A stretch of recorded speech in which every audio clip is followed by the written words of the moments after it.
Hey guys, how are you? Well, look, had a final productive day in Israel. Today I was mostly focused on meeting with the Ministry of Defense in Israel, understanding the security situation on the ground in Gaza, and obviously meeting with some of our military personnel as well. I mean, the whole purpose of this trip was really to try to understand how to make the peace stick, how to move on to phase 2 successfully, and a big part of that is just understanding what would be necessary to police and secure Gaza so that on the one hand, we can provide stability and hopefully some humanitarian assistance to the Gazans, but on the other hand, ensure that Hamas is unable to threaten Israel. So it was a productive trip. I appreciate the Israeli government for hosting me. Really appreciate all the folks from Central Command in particular who are trying to make this peace stick. It's very important for our country, and I think that we're on a very good pathway. It's very early, but it's a good start. Do you feel like you were able to make any progress towards phase 2 of the president's peace agreement during this trip? Well, I do, and in fact, not just me, but the entire team. I know Marco's going to arrive in just a couple of hours. Jared Kushner and Steve Witkoff are in Saudi Arabia, and then I believe right now they're actually in the UAE trying to marshal support for the International Security Force. It's very early, but I do think that we've made a lot of progress in understanding what the composition of the ISF would look like and understanding what would be necessary for it to actually be effective, and then just to understand how Central Command is going to work with the troops who are going to actually be on the ground. Again, no American troops on the ground, but American troops supervising and mediating the peace, understanding what that relationship would look like. That's really what I was here to do. I think we did make some progress. I'm going to go back home and continue to work on it. So, Vice President, did you get any clarity on how the Israeli government and other partners plan to disarm Hamas? Obviously, that's a key sticking point moving forward in this process. Well, look, our hope in the administration is that the International Security Force is going to now take the lead in disarming Hamas. That's going to take some time, and it's going to depend a lot on the composition of that force.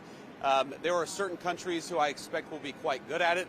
There are other countries that can play a role, but I don't think are going to be quite as useful. But a lot of that depends on which forces actually come to bear and how we're actually able to implement this phase 2 of the peace plan. I do think that we're in a good place. I mean, for all of the difficulties and all the problems, right now, I think we can say with confidence that Israel's respecting the ceasefire, Hamas is respecting the ceasefire. There are exceptions. There are little exceptions that break out here and there. That would be expected when these two parties have been at war for 2 years. But so far, the ceasefire is actually holding, the peace is actually holding, and now we're trying to figure out how to make it stick over the long term. And can you talk about the reconstruction plan? Jared Kushner in the press conference with you said there was some consideration of giving funds to areas not controlled by Hamas. Is there a dividing line? Do you have any details about what that reconstruction plan would look like at this point? Yeah, I mean, right now, look, there are two basic areas of Gaza. One area is, I don't know, maybe you've got 100,000, 200,000 Gazans living in that area. It is largely Hamas-free. Not perfectly Hamas-free, but it's largely secure. And then you have what we're calling the red zone, which is where you still have significant Hamas presence. It's still quite dangerous. We think that we can start reconstruction of the areas that are free of Hamas very quickly. We think that we could potentially get hundreds of thousands of Gazans living in that area very quickly. But again, this is all still pretty early, but that's the basic idea. Take the areas where Hamas is not operating, start to rebuild very quickly, start to bring in the Gazans so that they can live there, so they can have good jobs, and hopefully some security and comfort too. And any timeline on what very quickly means? Is that weeks, months? Well, I think that we could actually have tens of thousands of Gazans moving into southern Gaza, where again you have the Hamas-free zone in the next couple of months, and then tens of thousands beyond that. I think the hope is to rebuild Rafah over the next 2 to 3 years, and theoretically you could have 500,000 people live in a rebuilt Rafah. But again, it's going to be sequencing. You're going to have first some people, and then more, and then hopefully in a couple years, 500,000 people living in security, living in comfort, and also living in a situation where they're not threatening their Israeli neighbors. Was this your first time meeting with Netanyahu? One-on-one? That's a good question. I have to think about that. No, I've met with Netanyahu. I met with the Prime Minister one-on-one in Washington. Certainly the first time I've ever met with him one-on-one in Israel. But we had a good conversation. And when was the last time that the U.S. spoke with Hamas? I know that Steve Witkoff and Jared Kushner had spoken with them directly when they were trying to get phase 1 over across the finish line. Yeah, I mean, look, I actually don't know the answer to that question. We can always pick up the phone and call Hamas, at least through an intermediary, if we want to. But most of our communication has been with our Gulf Arab friends, and of course with the Israelis about what this international security force is going to look like. That is not primarily a Hamas conversation. That's a conversation between us, the Saudis, the Emiratis, the Qataris, and other folks who are going to be involved in this in one form or another. And what was your message to Netanyahu yesterday? There's been some concern among U.S. officials that they worry he's not fully committed to the ceasefire deal, and there's fears that he may pull out. Was there any stern warnings from you about that to the Israeli leader? Well, we're fully committed to the peace deal, and that's what the United States policy is, and that's going to continue to be United States policy. I mean, my message was just do whatever you can to work with us to actually make this peace stick. Look, it's not going to be easy. These two sides, there's a lot of hatred. They've been fighting a very brutal war over the last couple of years. Yeah, I thought it was interesting a couple of days ago when you had a Hamas sniper kill a couple of Israeli soldiers, and then the Israelis responded. You had a lot of people saying, well, the peace is going to fall apart. Look, if this peace sticks, you're going to have these little breakouts of violence.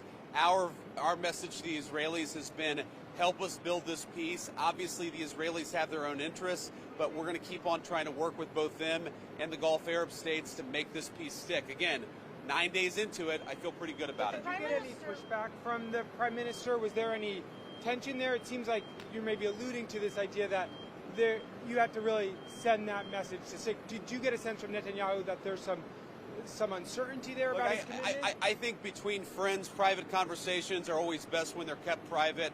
I'll continue to talk about what I think is in America's interest and what America's policy should be. But right now, I feel like the Israeli government is committed to the ceasefire, is committed to the peace plan, and we're going to keep on working with them and everybody else in the region to make sure it sticks. Did he rule out any countries providing troops explicitly? There was some talk about Turkey, and you just said some countries were going to, play a different role. Again, I wouldn't say that he ruled it out. He obviously has strong views on some countries negative, strong views on other countries positive. Of course, the United States has its own perspective.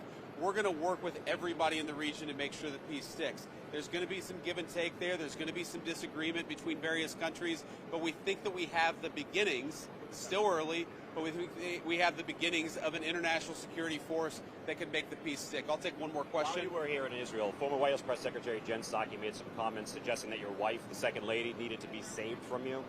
How do you feel about comments like that being made while you're here with the Second Lady? Oh, I think it's disgraceful, but of course the Second Lady can speak for herself. And I'm very lucky to have a wonderful wife, and I know, or at least I hope that my wife feels the same about me. But we are very lucky to have this journey, or I should say, I'm very lucky to go on this journey with a very loving wife. We're going to keep on serving the country together, and I'm honored to have Usha by my side on this trip in particular, but always. Thank you, guys. Question about the West Bank. Sorry. Yeah, go ahead. We'll do. Yeah. The West Bank vote yesterday that took place while you were in the country. Oh yeah, that was weird. That was weird. I was sort of confused by that. Now, I actually asked somebody about it, and they told me that it was a symbolic vote, some symbolic vote to recognize or a symbolic vote to annex the West Bank. I mean, what I would say to that is when I asked about it, somebody told me that it was a political stunt, that it had no practical significance. It was purely symbolic. I mean, look, if it was a political stunt, it was a very stupid political stunt, and I personally take some insult to it. The West Bank is not going to be annexed by Israel. The policy of the Trump administration is that the West Bank will not be annexed by Israel. That will continue to be our policy. And if people want to take symbolic votes, they can do that. But we certainly weren't happy about it. Thank you. Thank you.